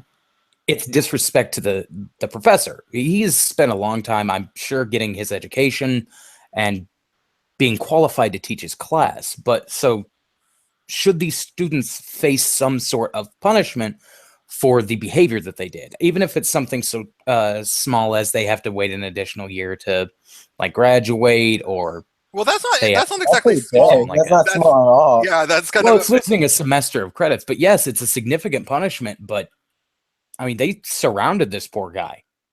To be fair, I would have done worse. it's I- it's just the nature that they're getting away with no punishment. I think that you could make the case that some sort of disciplinary action should be taken, but I think that Mhm. and I think that the administration at Evergreen actually would agree with me when I say that this isn't really just about Brett or Brett's class being disrupted. It's a whole Yeah. slew of other issues and things like that. And actually the administration has taken a stance where they're listening. And I think that you could make, like, if somebody had really been harmed by that action, I think that you'd have a case to have some kind of disciplinary action. But I don't know what that would accomplish. And so I personally wouldn't advocate for anything like that. Well, the only reason I I wouldn't guess, necessarily say it is because students are getting away with this kind of stuff, like the Harvard or Yale. It was Yale professor that got screamed at by a huge mob of students. This guy at the Evergreen College, like students are getting away with behavior that would normally 5 years ago, 10 years ago, be met with disciplinary action and just skating by on it because they're coming in masses. but this is happening, I think, from a lot of. wait. Can I interject right here? Yeah. I'm not entirely. I don't know if I want to say that that's entirely true. I think that there has been a lot of waves of radical students on college campuses. Like we had some fucking crazy ass students when I went to college in the early 2000s, I was in university from 2000 Mhm. through 2004, and I went to the New School University in Manhattan, New York City, which is the university that gave Anita Sarkeesian an honorary degree. So Yeah. yeah, that's the level of leftist university that I actually went to, Mhm. and we had student groups that were fucking obnoxious. Like they would like. There was this girl that headed the student activist group, and she would like yell during all school assemblies and shit. Like she would like yell like and so Mhm. I can only imagine what type of like protest activism shit that they would get up to. But at the same time, we didn't have phone cameras then. We didn't Yeah. have the level of social media that we do now. So Mhm. like the type of shit that they were doing then, and you know, there was the movie PCU, which was made in 1994 about, you Mhm. know, the obnoxious politically correct people on college campuses, which at the time they weren't so much obsessed with racism and microaggressions. They were obsessed with like, I don't know, like vegetarianism or whatever, because it was the 90s, Yeah. it was a different thing. But there were radicalized students that were very, very for lack of a better term, bossy, and they Mhm. thought that they could like, you know, disrupt the whole school because of their, you know, their whims. Like whatever they decided that they really really wanted to get done, they would form a protest in a group and a loudspeaker and blah blah blah blah blah. Mhm. And I think that universities have dealt with this for a very long time, and they know Mhm. that if they come down too hard on the students, then it will turn the student who got in trouble into some sort of a martyr, Yeah. and then more problems will come.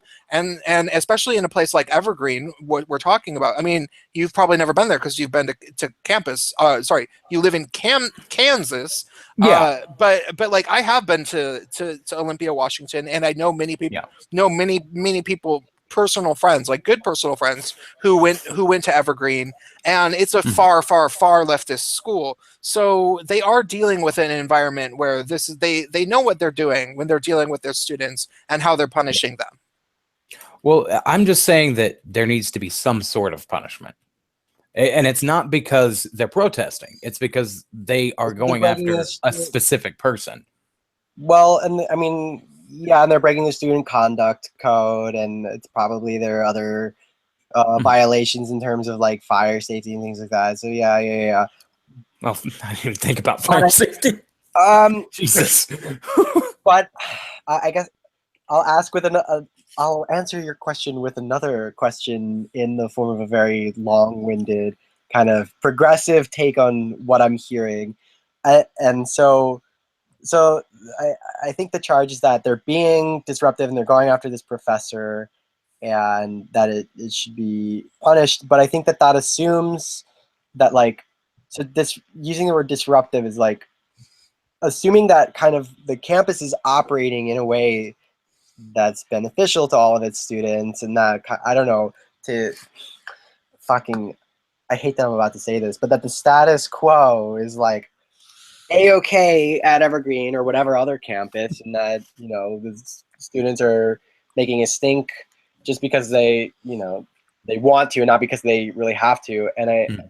uh, I think that in terms of how students choose to try to enact the changes that they want to see, is a conversation that, like, you know, maybe if I'm there, like, if I were organizing, I would have that kind of conversation. But from the outside, like, I'm not necessarily going to tell people like how to protest. I think that that kind of micromanaging happens a lot too much, especially by like liberals and progressives. Oh, come on, can't you tell that little fucking 5'2" girl to like stop talking shit like she was that one, the one with the bob, the one with the fucking bob?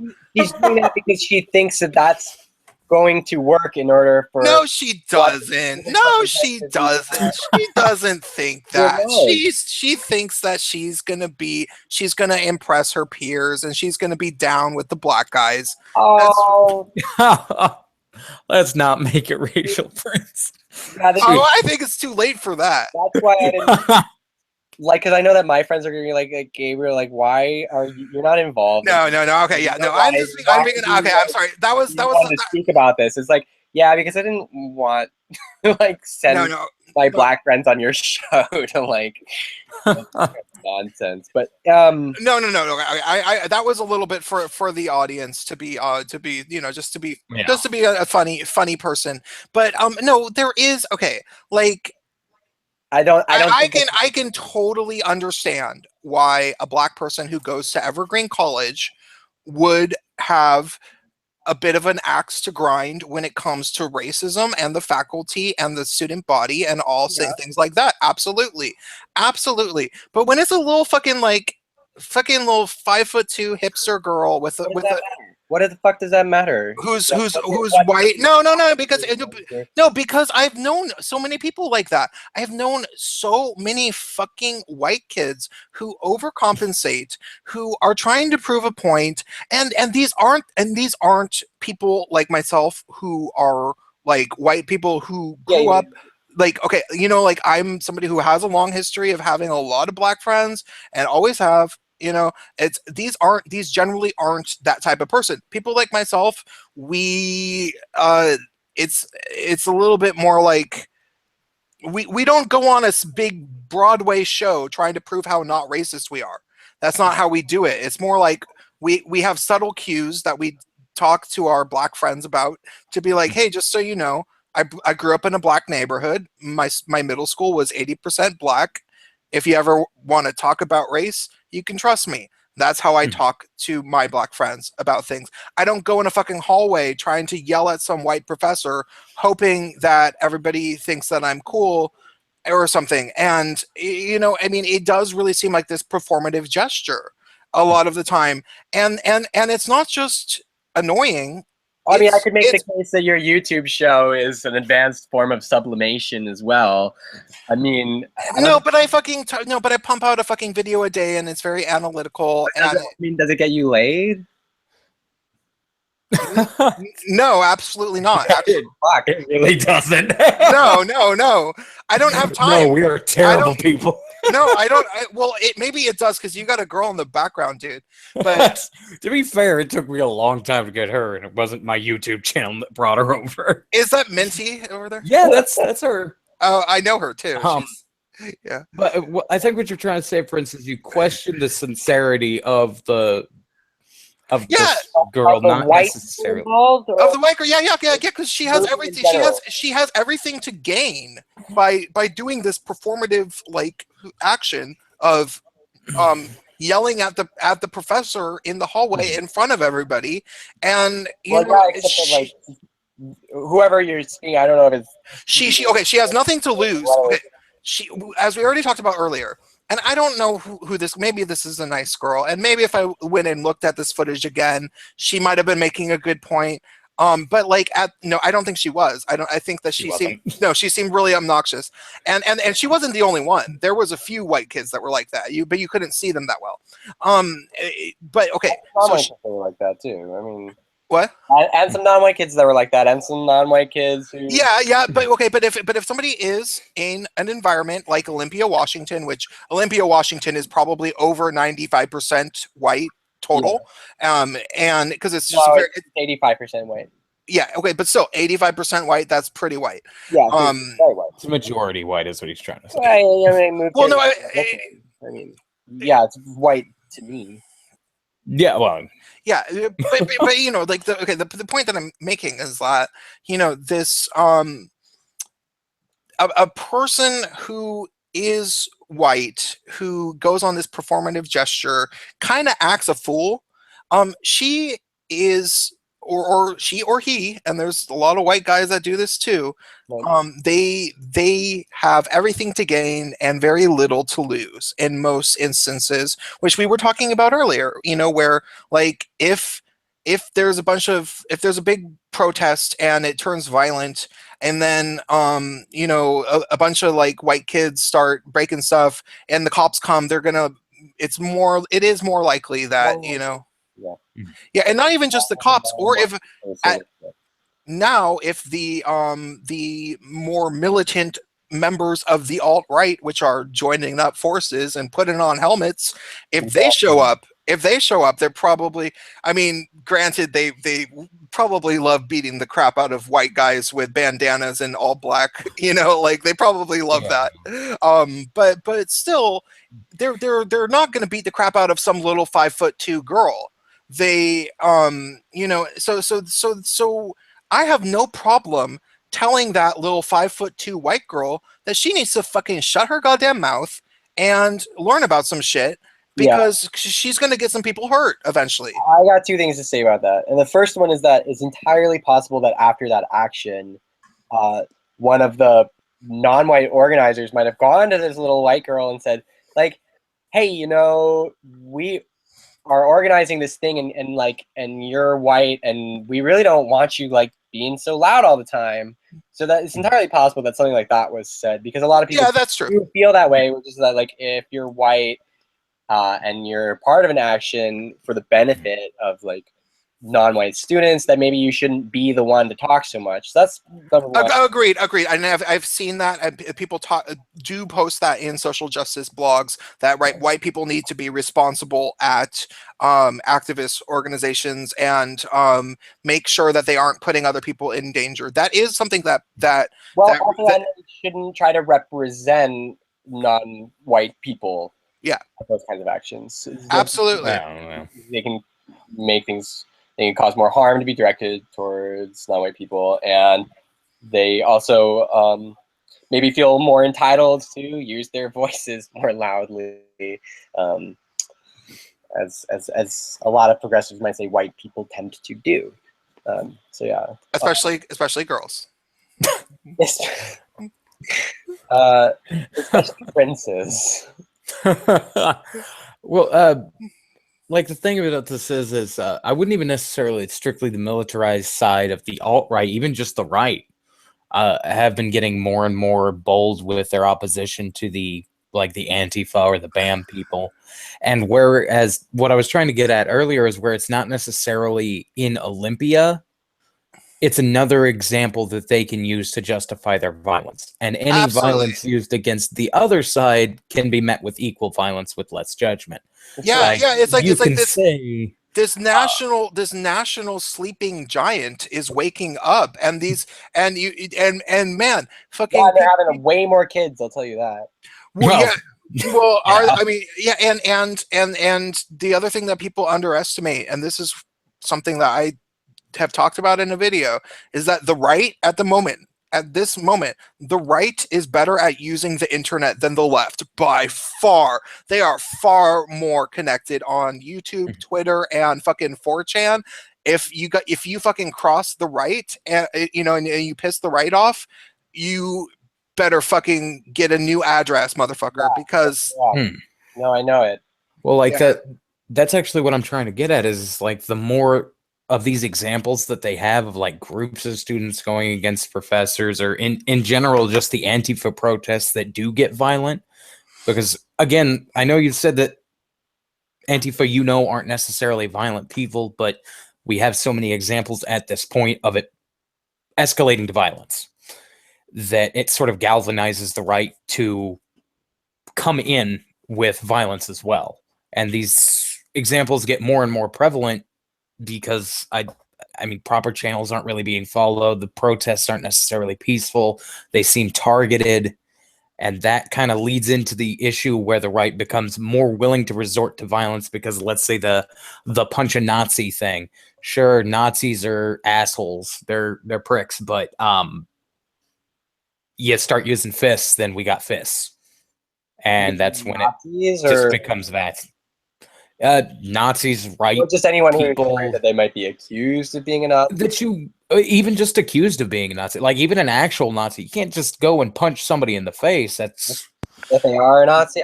Wait. Okay, no, Gabriel, we're not going to have this conversation. Yeah, right. We're not going to get into the specifics of like, is the person? No. The bottom line is that I get called a Nazi.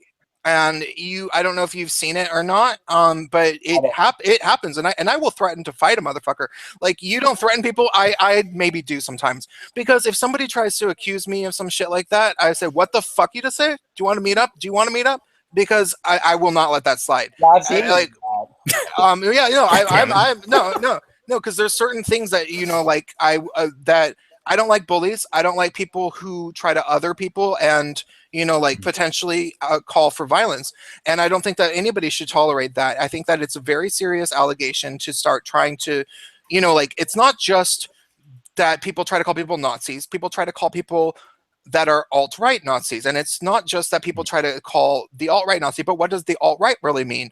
Well, it's some sort of combination of white nationalists, which, I mean, actually aren't even technically Nazis themselves. They're different, but I'm not a white nationalist. I don't agree with their actual views. Like, I have plenty of disagreements. If I were to actually go through, and talk to Richard Spencer, it would go on and on and on. I'd be like, no, dude, I think you're just wrong.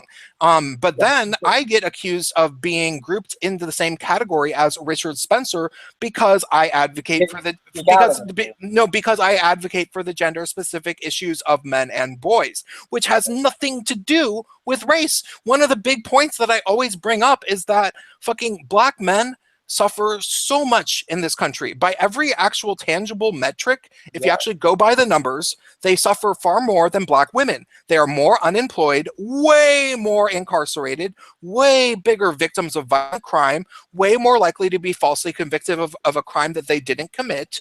They fall behind in every level of education, super, super hard. So when I advocate for the gender specific issues of men and boys, one of the big talking points that I have is along race lines.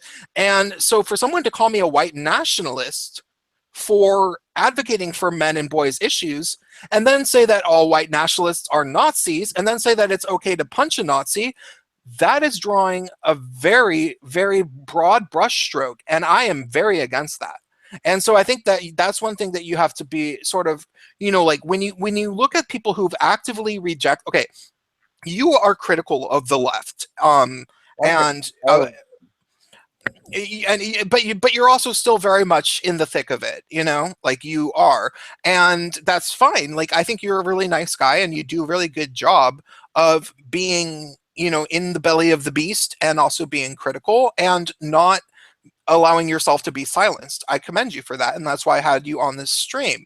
But at the same time, well, it's because I think it's probably because I'm pretty nice. I mean, yeah, but it's not just about being nice though, because like you've had a lot of patience with it, and I think it largely has to do with your, like, you've never had this moment where you decided it was okay to just say fuck you all, which like I kind of did, and once you have that moment where and you're like, no, you know what, no, I'm just not a feminist, I don't agree with this shit, I think that honestly, like, I'm like I'm against that. Okay, and I don't know what I don't want to have this go into a topic about feminists, but you know that I'm very much not a feminist. I'm very, very critical of feminism, and I know. when you get to that point, then people try to lump you in together with everybody else who isn't just like them, and they try, and then that becomes that somebody is supposedly a Nazi,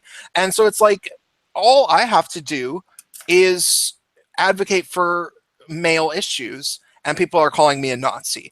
And that's where it gets really, really, really fucking crazy. And that makes this whole tumultuous system where people look at this footage where people are yelling at this professor and they have him outnumbered so drastically, and the cops are saying that there's a threat, and people are saying, okay, well, let's form some gangs and fight back. And that's why this is getting so dangerous. Yeah, that's kind of where it becomes an issue is when you allow for violence, it allows for, especially when it's such a murky area, because I could say that Prince is a Nazi, he's not. And hell, I could say you're a Nazi, but you're not. But the problem is it seems like more of a subjective definition of what exactly constitutes a Nazi.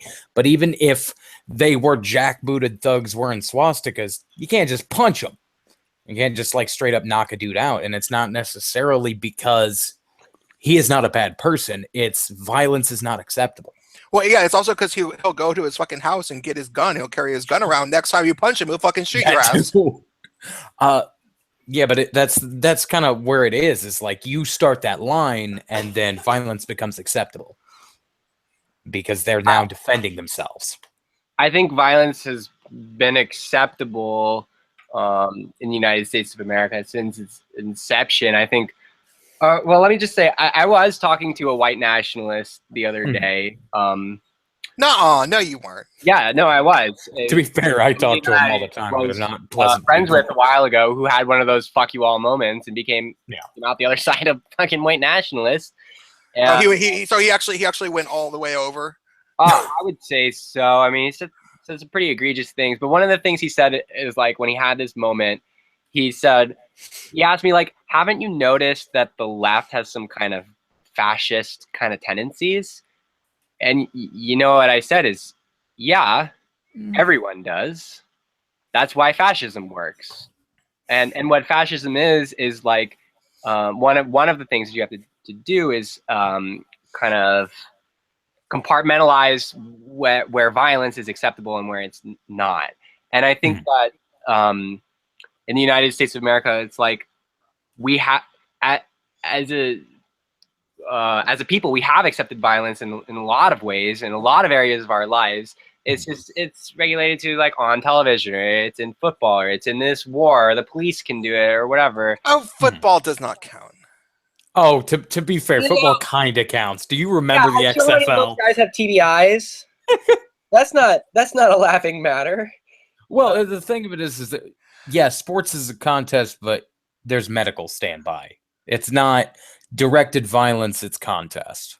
So, and that said, I don't like sports. I don't think they're any more acceptable than punching a dude on the street. So that doesn't so much work with me. I don't think the police should be beating the shit out of people either. Yeah. It's all violence. And violence is unacceptable to me. But I think it's just like kind of like what violence do people choose to talk about, or to make a point of, or to make an issue of. And I mean, well, it's always. I would kind of respond by saying, like, you know, maybe you're saying it's not okay to punch a Nazi because violence isn't necessary, but it's like we have, like you just said, and you don't accept it with the police either. But a lot of people do. A lot of fucking people do accept that the police, you know, can just fucking kick your door down and take you to prison with little or no reason or rationale, except maybe you had like some pot on you or whatever. And, you know, in a lot of ways, our society just says, well, that's just the way things are. And, you know. And see, like, the point here is that's a discussion worth having. Absolutely. Where is the limit that we can cut off any and all violence? But if you swing a fist, you're not solving anything. Yeah. The only thing you're doing is perpetuating the violence. Well, and even if you're making, you know, untrue accusations about somebody that could lead to violence, you know, like in the way that, you know, the students were, the students at Evergreen were trying to kind of say that like this teacher is a white supremacist, and that all of the students who even still attend his classes are white supremacists. And, you know, that gets into a very rocky territory where, you know, it's like if you start painting everybody with this brush that makes it so that people could fear for their safety because you were painting them with that brush, well, then everybody who's been painted with that brush has something in common, which is that they all fucking hate you. And that everybody who's been painted with that brush might join forces to fight you. So you better hope that there's a lot of you. And I don't think that there really all are. If you see what I'm saying? It's like so more people have to join the radical left is really what I'm hearing from you, so that we can win that fight. Well, to be fair, man, like I don't think it would really matter how many people would join the radical left. There's too much of and I don't think that there's anybody joining the radical left at this point. I think that they're only losing members. Yeah. Like I think that there's a few people that were already very close that may. No, I don't think, and yeah. Unfortunately, I think you're right. Oh yeah. Well, that and the kind of training gap because Hey, there's a lot of those I want alt-right Yeah. people with I, guns. I absolutely want the radical left to lose members, and I want the radical right to, or the alt right or whatever, to lose members. Like Yeah. I don't want this fucking like goddamn helmet protest M80 bullshit. Like what the it's so fucking tacky. It's so like I've been hit with an M80. They are not pleasant. But I think the one that more worries me is the pepper spray because that can do permanent damage. Like I mean, M80, if they're chucking and it's not likely to get in your hand and blow it off. It Right. needs a concentrated area to blow up that some kind of damage. actually some girl in when I was living in San Francisco, and I was there that night actually. Um, one 4th of July in Dolores Park, San Francisco. Some girl, like, okay, so it was nighttime and people were throwing M80s, and one of them blew a girl's hand off Shit. randomly. Really? Yeah, Just like ricochet? I don't know how it happened. I think it must have like like someone threw it, and then she like was sitting down and like went to like Caught it? I don't know. She didn't catch the fucking thing, I'm sure, but like Right. but maybe like it maybe she was sitting down, and you know Yeah, you my break brother's trying to shot those at each other. Mm. It's nuts. you brace yourself to keep yourself supported with one of your hands, and maybe she put her hand down next to it or on it, and it blew her hand.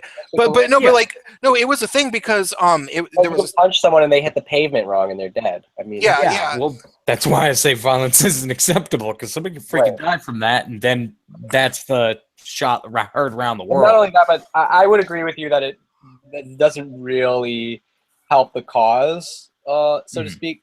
That being said, you were talking about shouldn't there be some kind of disciplinary action against these students? On the same note, like I think that's how a lot of people approach the subject of like, well, here are these people that are espousing white nationalism, or kind of kind of like Nazi shit in general. Shouldn't there be some kind of disciplinary action? And well, who's going to do that? Well, maybe this person who slugs Richard Spencer in the street, like that. I don't. And this is where a lot of my friends are like, you're fucking soft. I kind of agree with you. Like, yeah, but punching doesn't really help. Yeah, it's just a reason to attack back. Yeah, that's the problem. That's what I think a lot of the left and the right don't necessarily recognize. The second somebody swings a punch, they're fucking just itching to go out on the fucking streets and tear each other apart because it's human nature. And maybe that's just what we're witnessing on all sides here. Do you guys watch Black Mirror? There was the episode about the war and the roaches. Did you see that one? Oh no, that's in the 3rd season, right? Yeah. There's like 2 episodes I haven't seen. That's kind of. Oh, it's good. Don't spoil. Yeah, I won't spoil it. Never mind. But as much as I hate to use an old-timey saying from Kansas, but my dad actually used to say is what you need to do is give them each a belt, send them out to the yard, just have them beat on each other for a while. And generally what that means is once you get all the aggression out, it's less likely to keep escalating, and everybody's going to be ready to talk because they're too sore from beating on each other. Well, that's but true. The problem here is guns and knives and bats and pepper spray and M80s. Yeah. Oh, well, yeah, that's kind of the point. The second you allow violence, don't give them boxing gloves. They will kill each other. Somebody's gonna line it with lead. No, I think that would be a very popular YouTube channel. Is you get left right fights from the left and the right, and you get boxing gloves and some whiskey, and God, buy the whiskey. Oh, somebody! I would do it. I would do that as long as there's gloves. My face is too pretty, so. Yeah. Well, the problem is when the guy on the left decides to put a lead plate in there, and the guy on the right puts a blade stack. The bullet. Just a bullet that'll go off. Okay, guys, just so you know, I'm gonna Yeah, give you there guys has to be about a 10-minute warning, and then we're gonna end the stream. groovy.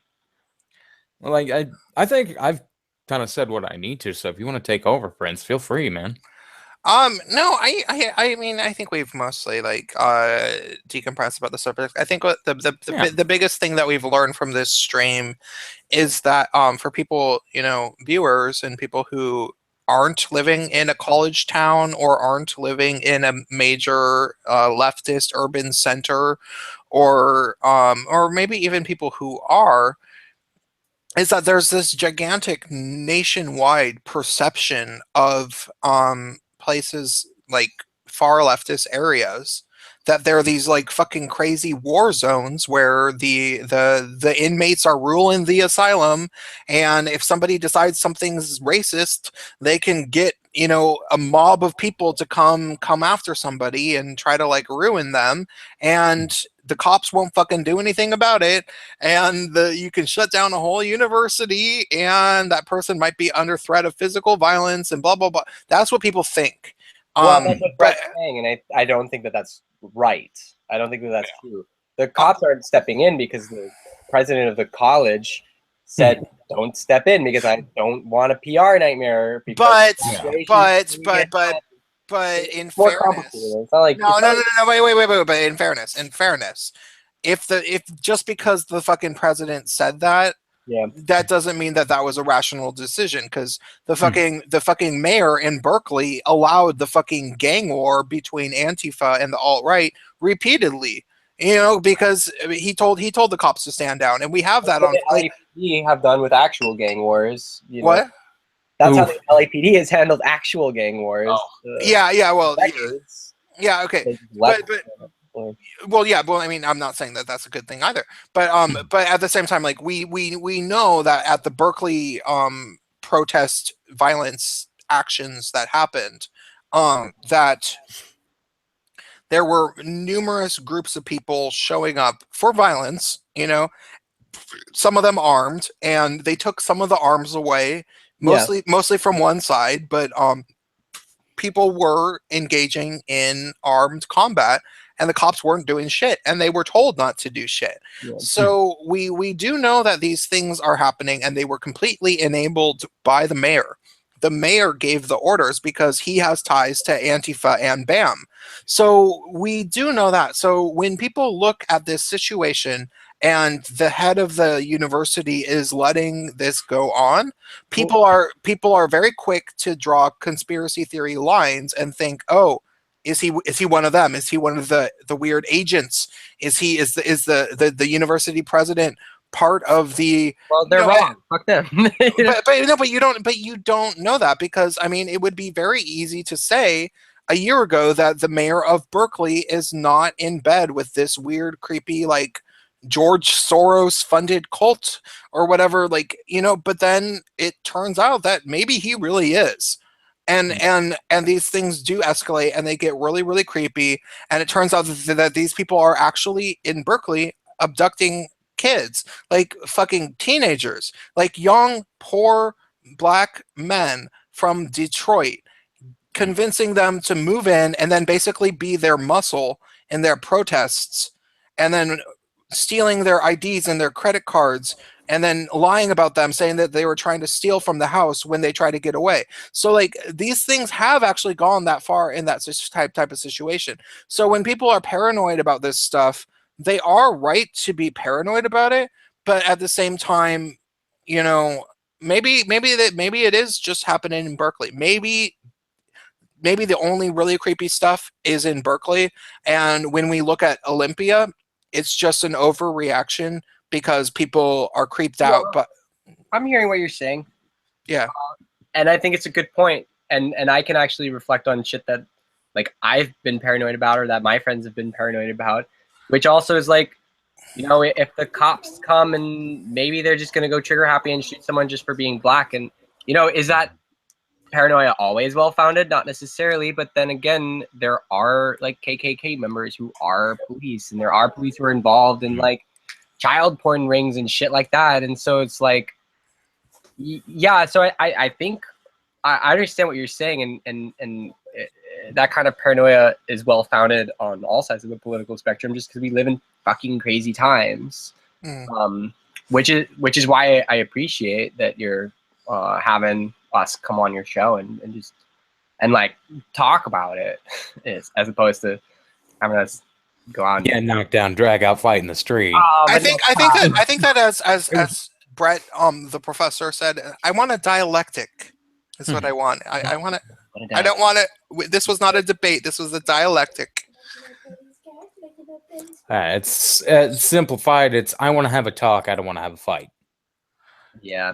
I mean, maybe if he'd have worded it like that, it wouldn't have been quite as intense. But the problem is, like that, it would have sounded a lot less obnoxious. Yeah, it wasn't a lot less obnoxious. It was obnoxious, but at the same time, he did not realize that fucking that mob of people was coming to fucking put him up on the fucking. It's hard to know how someone's gonna react when you put them in that kind of a. Yeah. As it turns out, and he's like a dipshit. One of the things about the regressive left, SJW, intersectional feminist peoples, is that they have gotten to the point where they demonize like what they call, white cis hetero patriarchal they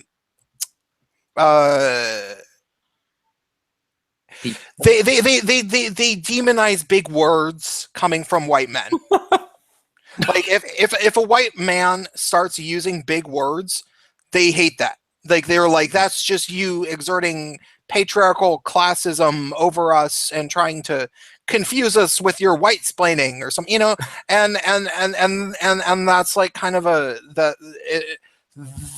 that to them just by itself is an offense. Like that's like he did something bad. Don't start using statistics or numbers. No, statistics and numbers. Yeah. Crap. Numbers are racist and misogynistic. Super racist and even more misogynistic. Ones and zeros are binary. Numbers are colluding with the police. So I am gonna cut this short. We've been on for a while. Actually, I think this has been a good live I'm stream. losing my mind, so thank you for that. What did you say? I said I'm losing my mind. It's been so long, so thank you. Oh, okay. Do you have to like piss or something? Yeah. I need to. You can turn the camera off. Okay. Well, it was great to have you, Gabriel. It's good to have you always as Orange. Gabriel, do you want to plug your SoundCloud or something?